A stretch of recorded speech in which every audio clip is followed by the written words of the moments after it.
Your daily dose of sports talk is here. Highlights, interviews, and analysis. From the entertainment capital of the world, SportsWrap with Jason Page starts now. And thank you for being with us on this Tuesday edition of the show. We got a lot to do over the next 60 minutes. Included in that, a conversation with Matt Verderame, who does a terrific job with SI.com, their NFL insider. Sam Yarnell will be here for that as well. NFL free agency well underway, even though you can't officially sign until Wednesday. So we'll get into that. And we'll get into that coming up here in the big story in a couple of minutes. The World Baseball Classic, we will touch on that both now in the big story and as well later on in the show, as there's plenty of news coming out of the WBC as pool play continues. We'll also get into the NBA a little later on, and odds and ends, a huge night for Shai Gilgeous-Alexander and the Oklahoma City Thunder, who continue to try and prove they are still the team to beat out in the Western Conference and in the NBA as a whole. So we'll get to that coming up a little later on as well. But first, we get things started on this Tuesday, as we do every day. It's time for the big story. And the big story today begins with the NFL, where NFL free agency began. I mean, yesterday was impossible for us to keep up with as a show. Granted, we only get an hour every day here on the TV side of things. And again, this is why I will keep telling you, if you have not done so yet, make sure to subscribe to the SportsWrap with Jason Page YouTube channel, because this is the place where everything gets covered. Yes, we have the Monday through Friday TV version of the show there, but we also have SportsWrap Shorts. And as news breaks throughout the day, we encourage you to hit our SportsWrap with Jason Page YouTube channel, because that's where all the latest news, signings, big free agency signings, trades, anything of that nature, we will have it covered there for you on the SportsWrap with Jason Page YouTube channel. So make sure to go and check that out. Now, with that having been said, some surprising moves yesterday. Kenneth Walker to the Chiefs, which we'll obviously talk about with Matt Verderame from SI, who's a longtime Chiefs reporter and talk show host as well. We'll get into it with him on that signing with Kenneth Walker landing in Kansas City and giving them the first viable running back, perhaps, of Patrick Mahomes' entire run in Kansas City. And they haven't had a 1,000-yard back since Patrick Mahomes got there. Think about that for a second. Now they have Kenneth Walker, who just won a Super Bowl MVP. So there's that. Mike Evans, though, is the curious one to me. Mike Evans moving on from Tampa Bay to the San Francisco 49ers. And to me, it points out that they have to be feeling like, Mike Evans had to be feeling like, he had plateaued in terms of how far he was going to be able to get with this Buccaneers team. That he wasn't going to be able to win another Super Bowl there. And at this stage of his career, what else does Mike Evans have to accomplish? Talking about a guy that's going to be in the Hall of Fame someday. Talking about a guy that's won a Super Bowl. Now you say, what else could I accomplish? Where could I accomplish it? And he goes to a situation in San Francisco. Remember, that 49er team was beset by so many injuries. And now Mike Evans has an opportunity to go there, be a big receiver and an obvious target for Brock Purdy.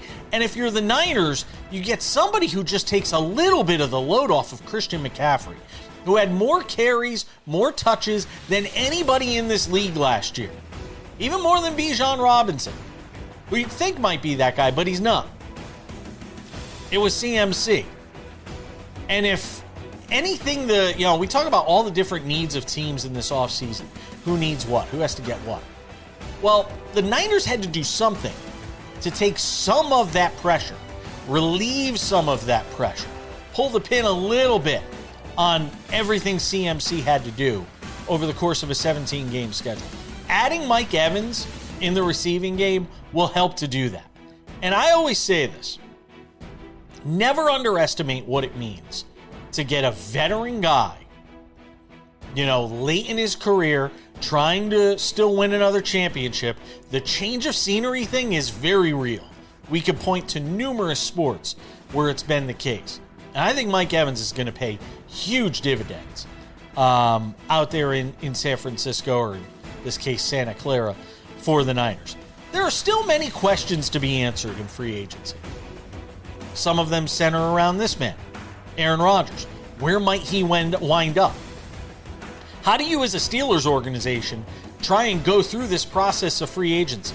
Guys like Kirk Cousins are out there. Jacoby Brissett is out there. Kyler Murray is out there, although it sounds like he's going to land in Minnesota with the Vikings. If you're the Pittsburgh Steelers, what are you doing in this offseason to address your quarterback situation? Because Aaron Rodgers still hasn't told you what he plans to do. He doesn't have a timetable to tell anybody what he plans to do. How do you, as an organization, if you are Pittsburgh, and I like the Michael Pittman move. I think the Michael Pittman move is a good one for this team. You get yourself a solid back who's going to be able to obviously help you do some things in the run game, but in the receiving game rather. But who's throwing the football in Pittsburgh this year? That still remains a huge question. And I don't know how you as an organization allow yourselves to be sort of held hostage in this spot. Are they talking to Aaron Rodgers? Remains to be seen. Later in the show, we're going to talk about the World Baseball Classic. But I wanted to at least give it a minute here, because the United States did something yesterday that it has not done in the last 20 years, and that was beat Mexico. Aaron Judge leading the way early on, a 2-run home run, made a big play defensively. And Team USA is able to withstand a couple of home runs from Jaron Duran in this game as they go on to beat Mexico 5-3, remain undefeated so far. Roman Anthony hit a home run in this game as well. USA will play Italy. But there was bad news for the U.S., and it's this. Tarik Skubal's not going to pitch again in this World Baseball Classic. He talked about not being able to sleep, how difficult it was to come to this decision, but ultimately, Tarik Skubal has made the decision to walk away from this team. Now, he says he's going to come and watch if they're in the semifinals or the finals. That's nice, Tarik, but this team needed Tarik Skubal. When you're talking about the best teams in the world and the best collection of players from different countries in the world in this World Baseball Classic, the United States isn't going to have arguably one of their biggest arms, if not their biggest arm, pitching for them when we get to the latter rounds of this tournament. Disappointed in Tarik Skubal. We'll talk about it later on, but coming up, we're talking football. Matt Verderame's next.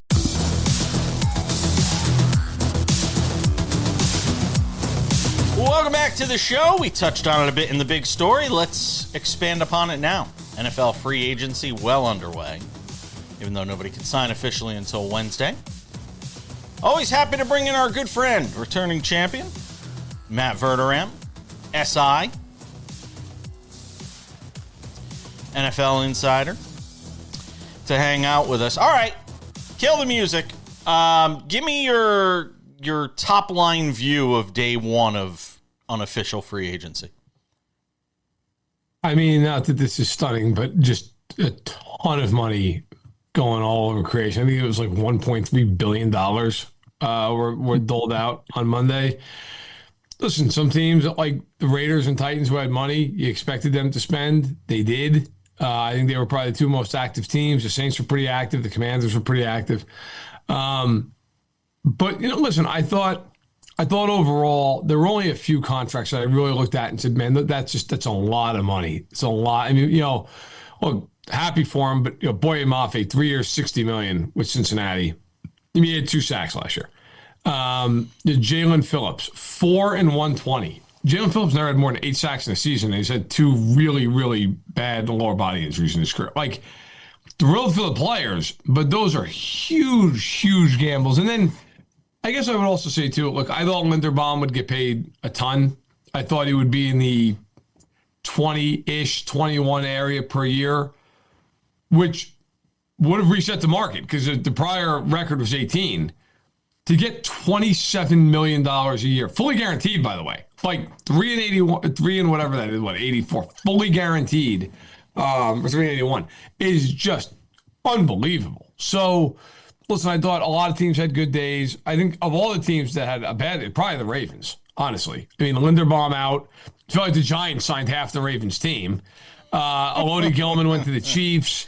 They lost a lot. The Ravens lost a lot of talent off that roster on Monday. Yeah, I mean, the Giants lost Bellinger, and then they get Likely. I felt like they upgraded, obviously, there with Isaiah Likely coming in. I'd be remiss if I didn't ask you, because you do a fantastic job with the Matt Verderame show over on Patreon as well, and I know you talk a lot of Chiefs. Give me the view on Kenneth Walker, getting this 3-year deal, and obviously what it adds to a Chiefs team that's been one of the worst rushing teams in the league for what feels like forever. They had to. They had to sign either Walker or Etienne. And look, if you talk to people in that building, I remember dating back to early December. During the season, texting with people at Arrowhead and hearing, we can't continue to do this. We are blowing open huge holes and nobody can hit them. It was a source of major frustration inside that building. All you need to know about the Chiefs' running game last year was they had 3 runs of over 20 yards last year, and 2 of them were by Xavier Worthy and Patrick Mahomes. They just can't run. They could not run. Walker gives them that explosiveness, that home run hitting ability. He can catch the ball a little bit. They needed somebody back there to take the pressure off Mahomes. Mahomes has never had an 1,000-yard back.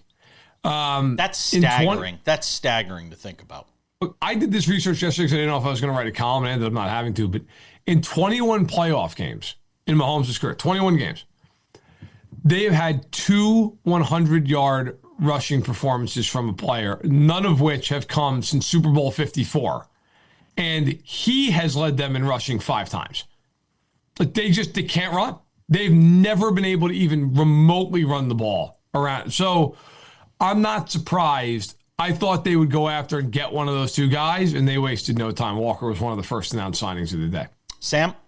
Matt, so I want to delve into the Chiefs. There are a bazillion different angles you can take on this team, but real quick on the Walker thing, a ton of rumblings, obviously, over the last couple of weeks of the Chiefs being in on the Jeremiah Love sweepstakes, right? And potentially moving up in the draft because of how good of a combine he had. Do you think this takes them out of the running, or are they still going to try and bring in Jeremiah Love and run a dual backfield with both of those guys? Would be hilarious to watch. Would be unbelievable. Just the Chiefs turning into a wishbone offense. No, I to your point though, it's a legitimate question. I think I don't think they'll do that, just because right now, things can change. We're sitting here on Tuesday morning. There's a lot of free agency to go.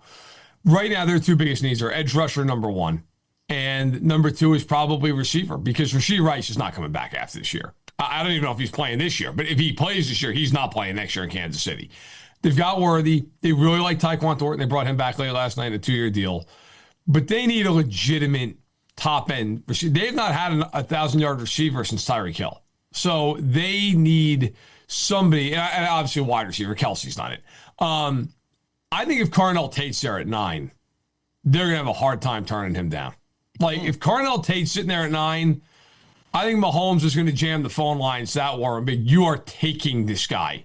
I think they want to get back to where they can just score 28, 30 points a game and tell Spagnuolo, hey, look, hold them 3 times and we'll outscore teams. But yeah, I think that edge rush receiver, Reuben Bain, David Bailey, Tate, Lemon, I think that's right now more likely at 9. Well, yeah, with Reuben Bain's arms, you might be able to trade back and still get him. But Matt, real quick, you mentioned Tyreek Hill, obviously a couple of weeks ago, or maybe it was a week ago, time's flown by over the past couple of weeks.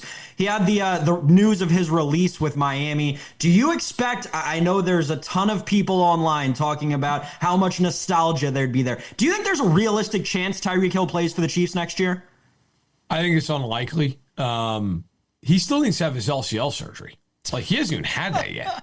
So I don't know if he's playing for anybody next year. Maybe he's one of the one way I could see it, Sammy, is if it's one of these deals where he comes back for the last 5 games of the year and the playoffs, and the Chiefs just say, you know what, sure, we'll sign it for 2 months. Now, I'm not being facetious. I'm not kidding. I don't know that Brett Veach would ever sleep if Rashee Rice and Tyreek Hill were just going out and hanging out.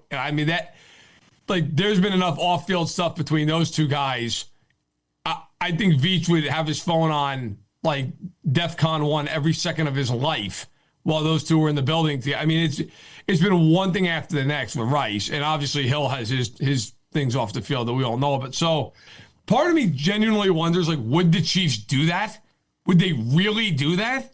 But, you know, look, the Chiefs have never been a team to shy away from that. I mean, it's not a credit to them. That's the merit, in my opinion. But the Chiefs have always been willing to kind of overlook a lot if it means that you're on the field and talented. I just don't know that he's going to be healthy this year.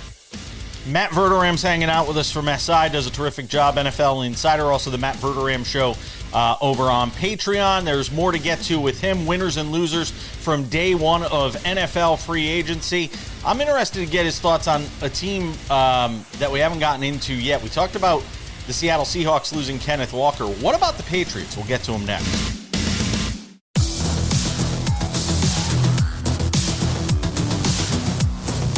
All right, continuing the conversation with Matt Verderame. SI does a great job on the NFL. Talked some about the Chiefs and their wants and needs and moves that they've already made with Kenneth Walker. You talk about winners and losers. Mentioned the Ravens, losing everybody to the Giants on day one of free agency. What were the Patriots doing? Like, what's New England up to here? Because it didn't feel like it was all that much. No, it was surprising. I thought they'd be one of the more active teams. And, look, they brought in Reggie Gilliam, who I actually really like. I think Gilliam's a really nice player. He'll give him some oomph in the backfield. They brought in Elijah Vera Tucker at guard. Now, look, Vera Tucker's talented, but he's hurt a lot. Like, can he stay on the field? I mean, that's kind of the big question with Vera Tucker. I thought they would add a weapon on the passing side of things, and they didn't. And listen, I think some of the money for some guys out there is not. Alec Pierce, I think that contract is just astronomical. So I don't blame New England for not going anywhere near that.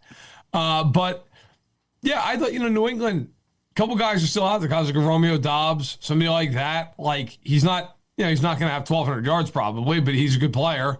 I was surprised. They let Tonga go, who's one of their D tackles inside. Not a pass rusher, but a really good run stuffer. He went to Kansas City. I thought they would be more. Now, they were really active last year. Last year, they were one of the teams that just spent like crazy, and it worked out for them, obviously. I thought they would do more to shore up the offense, maybe add an edge rusher, and they didn't. You're right. I was surprised that they were as inactive as they were on Monday.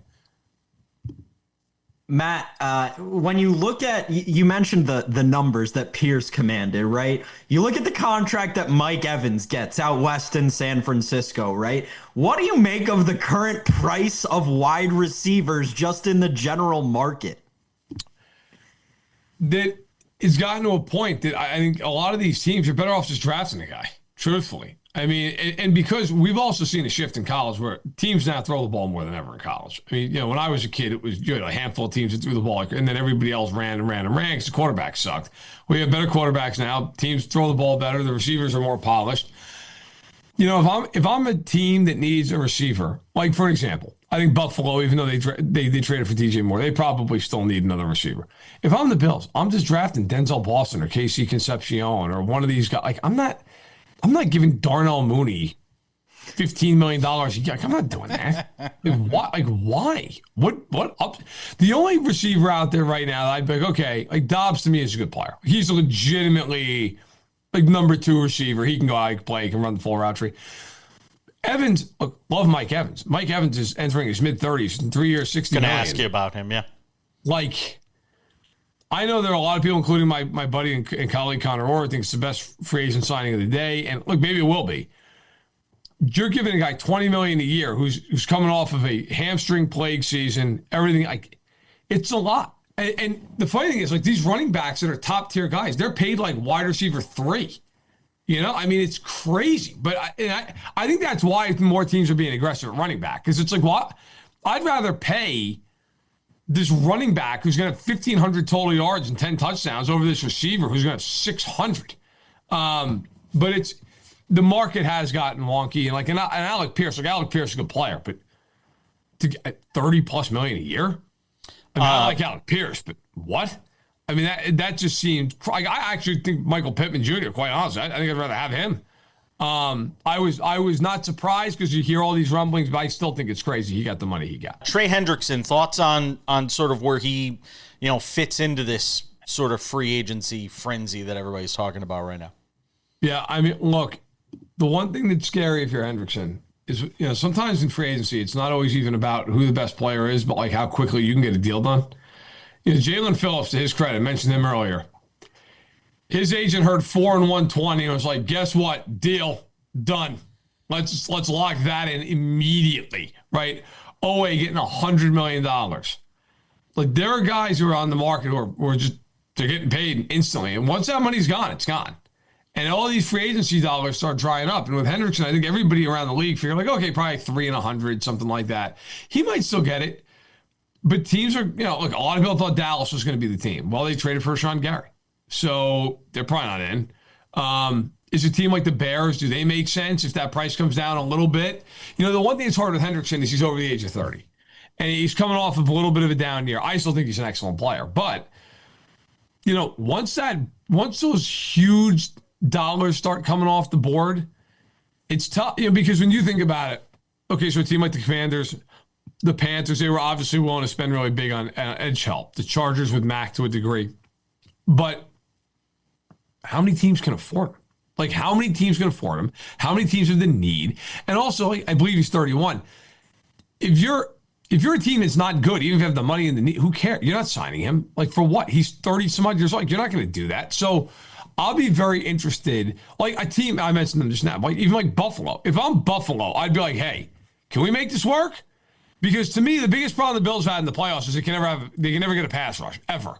Like, Now they're going to a 3-4, and so maybe you say, well, but like teams play sub packages all the time. Buffalo, the Bears, teams like that are teams that if I'm involved in the edge market, yeah, I want to know what can I get him for $250? Can I do that? Because if I can do that, I'm in. Matt, we talked earlier about all these teams who had a ton of money coming into free agency and doling out left and right? The Titans and the Raiders come to mind. You obviously, covering the Chiefs as closely as you do, are very familiar with the Raiders. We assume they're going to get Mendoza. We know they have Genti. We know they have Bowers. All this money that they spent. Can the Raiders be competitive next year?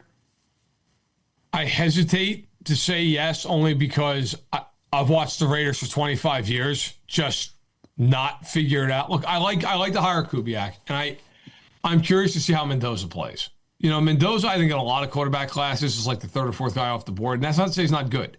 It's just he's not your typical number one guy who you're like, oh, that guy's just this absolute slam dunk, and he's going to be an all-pro and everything else. Listen, I love the signing of Linderbaum. I don't even care that they overpaid for him because they have so much cap space, it doesn't really matter. Defensively, Nakobe Dean, they add him, they revamp, they re-signed Kuntz, they brought in Quay Walker. Like, I still think in the secondary, they're a disaster, and I have no idea who's rushing the passer outside of Malcolm Kuntz. Like, I don't think they're going to be very good yet next year. But to your point, I think they've at least raised the floor of the team where they're not going to be a total embarrassment.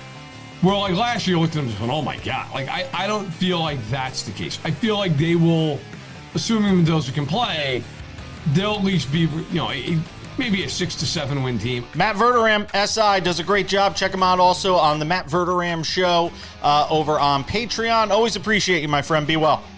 You got it. No problem.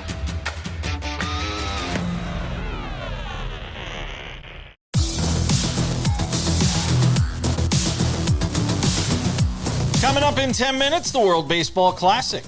The United States finally beats Mexico after 20 years. I guess you could say they were due. Sam Yarnell is back. Thanks again to Matt Verderame for hanging out with us from SI and talking some NFL. All right, a couple of things I want to get to in this segment. One is Tua Tagovailoa, who it looks like has landed a potential starting gig. Talk about a landing after what transpired in Miami, because he goes to Atlanta. Depending on the health of Michael Penix, and even with the health of Michael Penix, I mean, they might be tempted. I think there's a legit quarterback battle there in Atlanta. I didn't think Penix played particularly well last year. I thought they played better with Kirk Cousins as the starting quarterback. I'm interested to see how that sort of shakes down, with Tua signing there. It's for a 1-year deal, sort of a prove-it deal. Try to get your career righted in a sucky division. I mean, why not? Yeah, or have your career ended. Like, this is my thing that I'm very confused about with all of this discourse going on, but in the Michael Penix versus Tua Tagovailoa camp. Yeah, sure, Michael Penix's health has been an issue over the course of his career. Are we going to pretend like Tua's hasn't? I saw a tweet yesterday, and while, a little bit trivial, it was pretty funny. It was like, the Falcons quarterback room currently consists of a dude who's had 3 leg surgeries in the last 3 years, a dude who's 1 concussion away from we don't know what, and a dude who's getting paid $180 million to watch the first 2 compete for the job. When we talk about organizational malpractice, Jason, this is the embodiment of what we are talking about. And I'll tell you what, it's not a great look for Matt Ryan. It's really not in his first year as the president of football for the Atlanta Falcons. Again, let me reiterate, not the president of football operations. Matt Ryan is the president of football for the Atlanta Falcons. And for this to be his quarterback room right now, it's quite problematic. All right, let me ask you something then. What were they supposed to do in this offseason to fix this? Do exactly what we've been talking about with other teams, namely the Arizona Cardinals. You think and they the should New York tank? Jets. You think they should tank? I think they should have wasted a draft pick in the mid to late rounds on a quarterback who, I'm going to use that name again, the one that I'm so addicted to using on this show. Go get Drew Aller. Start Drew Aller for a year, win 2 games, and then be in the conversation to draft Arch Manning, to draft Lenoris Sellers, to draft a guy who actually is going to be a franchise quarterback. We're hearing, Jason, that there could be a record number of quarterbacks drafted in this upcoming draft, in the 2027 They're not all going to hit, NFL draft. But they're not all going to hit. They're not all going to hit. But I'll take my chances in a draft that's got 7 quarterbacks potentially going in the first round. A draft that people are comparing to the 2018 quarterback draft that produced the likes of Josh Allen, Lamar Jackson, and Sam Darnold, right? I'll take my chances on that draft class rather than kicking the can down the road with Tua Tagovailoa and Michael Penix. I don't like throwing away a Bijan Robinson year. I don't like throwing away a guy's prime years.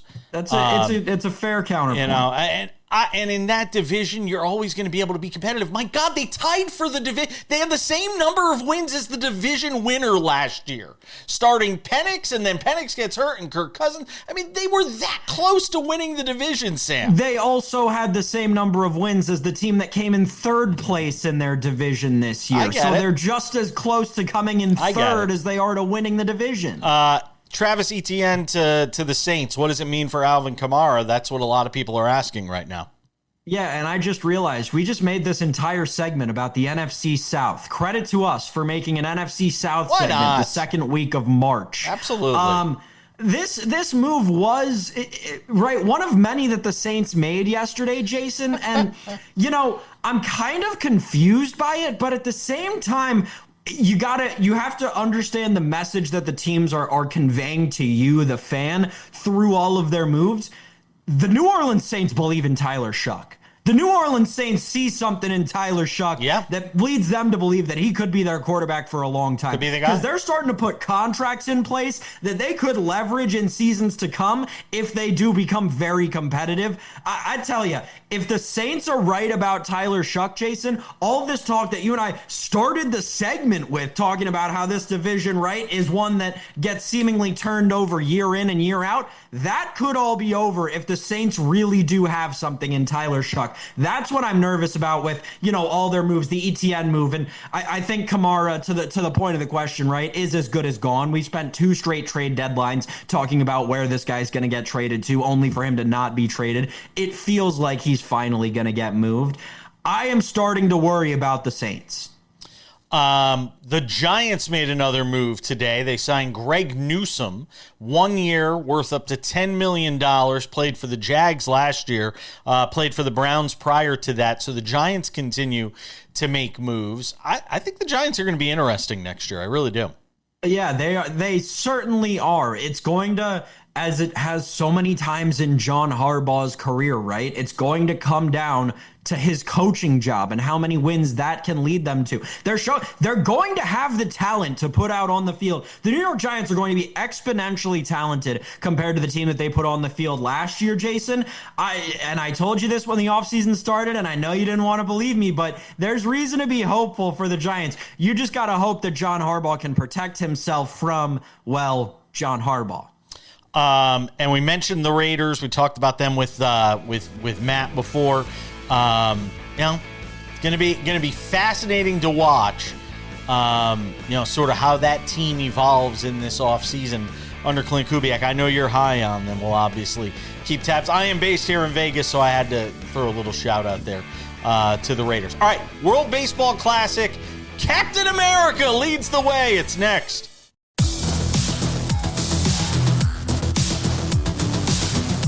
Odds and Ends wraps it up 10 minutes from now. What a night for Shai Gilgeous-Alexander. Whew. Just amazing stuff.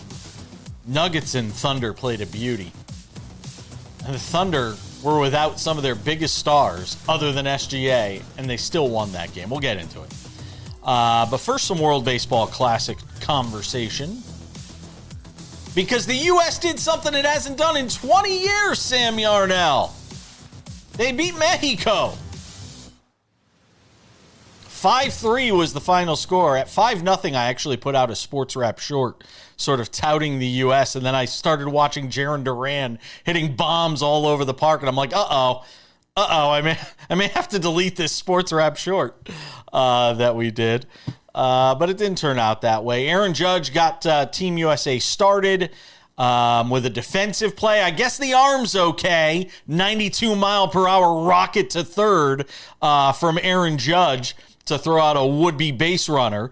And then Judge hits the home run. Captain America! To make it 2-0 USA. Roman Anthony hits a home run as well. Bobby Witt was fantastic defensively. Paul Skeens, 7 strikeouts. And the U.S. does something it hadn't done, like I said, in 20 years. They beat Mexico by a final score of 5-3. Who knows? Maybe we get a rematch of these teams when we get to the knockout stage. That's certainly a possibility. And it sounds like Benji Heel wants that. If you read the quotes after the game, he's like, we want the USA again. There's no love lost between these two teams, which is kind of interesting. I guess not surprising with our neighbors to the south having a bit of an inferiority complex. This is so funny. It's so funny that people made such a big deal about this game, and the U.S. hasn't beaten them in 20 years, and my this and that. And then you're talking about a Mexico team that wasn't even in the top 5 of teams that were favored to win this tournament before it started. And the U.S. has one good offensive inning against them. Again, if it weren't for the second inning of U.S. baseball on offense, they would have lost that game. Not they would have tied. They would have lost the game if it weren't for the one good offensive production inning that they had. Yeah, Jason, I mean, there are so many. First of all, you're playing an away game on American soil. That is patently ridiculous. No time that should ever happen. I mean, every USA baseball fan should be disgraced with themselves that was allowed to happen in Houston last night. Credit to the Mexican fans. That was absolutely electric, the atmosphere that they created in there, because it wasn't the American fans doing it. It was truly special to watch. And I think, you have to be scared for this America team. They squeak out a win against a team that nobody considered a top 5 team in this tournament. This has to be a wake-up call for Team USA. The second Paul Skeens came out of that game, every single USA baseball fan, myself included, just about wrote the team off. Right? And then Jaron Duran hits the second home run, and you're like, now this is actually going to turn into a sweat. Now the U.S. is actually going to have to try to win this game. It was absolutely ridiculous that this is what it's come to for USA Baseball, Jason, and all of this ridiculous win that you could basically qualify as a loss, considering the U.S. did not cover the spread in the game. Who cares? It's all coming off of the announcement from Tarek Skubal that he's going to be, by the time we're recording this, he has flown on his private jet back to Lakeland, Florida to rejoin the Major League Baseball Detroit Tigers. It is. I don't want to hear Skubal. I don't want to hear Skubal talk. I lost sleep over this. Yeah, sure. I couldn't sleep. No, you didn't, because no one cares about USA Baseball. Because no Major League Baseball player besides Paul Skeens, Kyle Schwarber, and Aaron Judge care about USA Baseball. And that's just the facts. If it hasn't shown you by their quotes in the media, it's shown you by their play on the field. There are 3 players on that roster that care about USA Baseball as an organization. All I can do is hope that when we get to the knockout stage and the intensity starts to ratchet up, that they could sort of match the level that some of these other countries are going to bring. Because I talked about this yesterday on the show. There is an energy and an enthusiasm that's coming, from the Koreas, the Japans, even, the Chinese Taipeis of the world, Mexico, Dominican Republic, these countries out there that are bringing so much more energy and enthusiasm towards this thing, Sam. The Dominican Republic, case in point. How about Fernando Tatis? I know you wanted to talk about Tatis. Now let's talk about some good baseball. Sam is begging to be deported right now. Cash Patel's on line 1. So excited by this Dominican team. I'm getting choked up over here. I every time you turn on the TV and this Dominican baseball team is playing, it's what you love about the sport of baseball. It is everything that is right about the sport of baseball. It is all, 28 of those guys active on that roster in that dugout, understanding that we're playing this game for, our nation. We are representing the thousands of people back home who only get to see this once every 3 years. And, we are one of the best groups of baseball players in the world. And we come from an island nation 250 miles off the coast of the U.S. Let's band together and do this. And you see the culture that they bring with them, right? You see the entire stadium at Lone Depot Park in Miami explode the second that Fernando Tatis hits his home run. Oniel Cruz hit a home run the other night into the second deck. My ears were ringing from watching the TV broadcast, man. That is the stuff that we, the baseball fans, the true baseball fans, love about this sport. It's the stuff that you can appreciate about this sport. It's the emotion of Team Italy having a cappuccino maker in their dugout. God. It's all these teams. It's the Great British getting dressed up like British soldiers after they hit a home run. That's what baseball's about. I thought Sam Yarnell had channeled his inner Bob Costas there for a moment. I don't know what the hell's going on. Odds and Ends is next.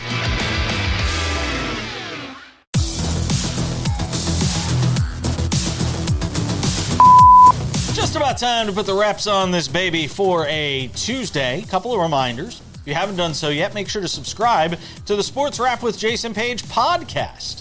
It's available on all your favorite podcasting platforms. Spotify, Apple Podcasts, YouTube Podcasts, iHeartRadio, TuneIn, Odyssey, Amazon. Anywhere you get a podcast. Monday through Friday, you can listen to this show while you're driving to work, on the treadmill, in the shower. I watch lots of TV in the shower. Listen to stuff in the shower. It's fantastic. Love the technology. Go and check out the podcast. Also, the Sports Wrap with Jason Page YouTube channel. I have said this throughout the show. I said it at the start of the show. I'm saying it again. As news is breaking in NFL free agency, we are there with Sports Wrap, the Sports Wrap with Jason Page YouTube channel. Full-length versions of Sports Wrap available there Monday through Friday. 45 minutes commercial-free waiting there for you early every afternoon. Then there are Sports Wrap shorts, and this is the place. When something big breaks in NFL free agency, we jump in with a Sports Wrap short. So if we don't get it into this show, check out the YouTube channel, the Sports Wrap with Jason Page YouTube channel. Sports Wrap Shorts will have it covered. Sam even did a couple yesterday. They were fantastic. So that's even more reason. If you did not need a reason before, now you have one. Sam Yarnell actually did Sports Wrap Shorts yesterday on the show. Sports Wrap Shorts also available on our TikTok, Sports Wrap Jason Page, and on our Instagram, Sports Wrap Jason Page. And now, without any further delay, on this Tuesday, it's time for some odds and ends. Odds and ends, Sam Yarnell, some NBA for you. How about it last night? What a game between the Nuggets and the Oklahoma City Thunder. This thing was a banger. Those two teams going at it for what felt like a 15-round fight. And Shai Gilgeous-Alexander, wow. What's it like, his 126th straight game with 20 points or more, ties the record set by Wilt Chamberlain, which is remarkable that in this age of all this scoring in the NBA, nobody had actually tied that mark. Was kind of crazy to me. And then SGA, back-to-back possessions, huge threes. The second one, the game winner, locked it up for Oklahoma City. What a night for SGA. He had 35 on 14 of 21 shooting, 9 rebounds, career-high 15 assists, no turnovers. I mean, that is a remarkable line in that game last night for SGA, Sam. It is. The Thunder, great. It shows you why they're +1 whatever to win the whole thing. Like, this is why, because of that, even without everybody besides Jalen Williams and Taysom Wallace, right? Like, they had no Chet in that game, no other Chet, Jalen no Williams in that game. No Hartenstein. But man, like, Shai Gilgeous-Alexander had a great night. He had a wonderful stat line. Wasn't the best player on the floor, and that's hilarious. Nikola Jokic, 32 points on 19 shots, 14 rebounds, 13 assists in a loss. I mean, if you're the Denver Nuggets, if you're not the Denver Nuggets, because screw the Denver Nuggets for a second. If you're Nikola Jokic, dude, I'm going out and doing this every night. I'm going out and doing this against the best team in the NBA, and we're still not winning? How is there not enough around Nikola Jokic to, when he goes out and does that, you gotta win the freaking game. I don't care, man. I don't care if you're playing the Eastern All-Stars. Like, you have to win that game when Nikola Jokic puts up 32 on 19 shots, 14 and 13. That's not a losable game for the Denver Nuggets. And Jason, if you needed any more proof, the West belongs to the Oklahoma City Thunder already. I will tell you this. I disagree. I don't think it belongs to the Thunder. I'll still say it's the Spurs right now. But I will say this about Denver. And Adelman's got to take a hit here. The last 2 possessions, they let SGA go one-on-one. You have to make somebody else beat you. You cannot leave SGA on an island and let him beat you in that spot, especially after he just hit a 3 moments before he hits the game winner. You can't do it. The Magic caved. I don't know. Depends on how you look at this. I don't know how I know it's not a popular thing in sports talk to say. I don't know how I feel about a story. But the Magic have canceled Magic City Monday on March 16th for the Hawks and Magic after enough uproar. Luke Cornett of the Spurs sort of led the drumbeat on this. So, Sam Yarnell, I know you were planning to fly down to Atlanta for Magic City Monday. I mean, Jason, have you had the lemon pepper wings? They're incredible. They are I'm a wing guy, right? My Buffalo roots, I'm a wing guy. I wanted to get some lemon pepper wings on Magic City Monday, and now I'm not going to be able to. No, but seriously, I'm glad that the hardworking people at the NBA offices and Adam Silver's office took the time away from, doing important investigations like Steve Ballmer working around the salary cap. They took a break from that. They put a pin in that one, and they said, hey, we got a real problem going on down in Atlanta. They're going to do a promotional night that we have to stop. Listen, I thought David Dennis Jr., who does great work at a bunch of different outlets, including ESPN, put it best on Twitter yesterday, right? And I think it kind of embodies the entire narrative kind of around the NBA and specifically this Magic City Monday. But David Dennis Jr. said on Twitter, I'd much rather explain to my kid, no matter what age they are, an 8-year-old kid, what Magic City is, right, on the way to an Atlanta Hawks game, than I would have to explain what that Karl Malone statue is doing outside of the Utah Jazz arena. We got to go. Thank you to Matt Verderame. Thanks to you, Sam Yarnell. You'll have the final word. That does it for us. That's Sports Wrap for this Tuesday. We'll see you back here on Wednesday. Bye-bye.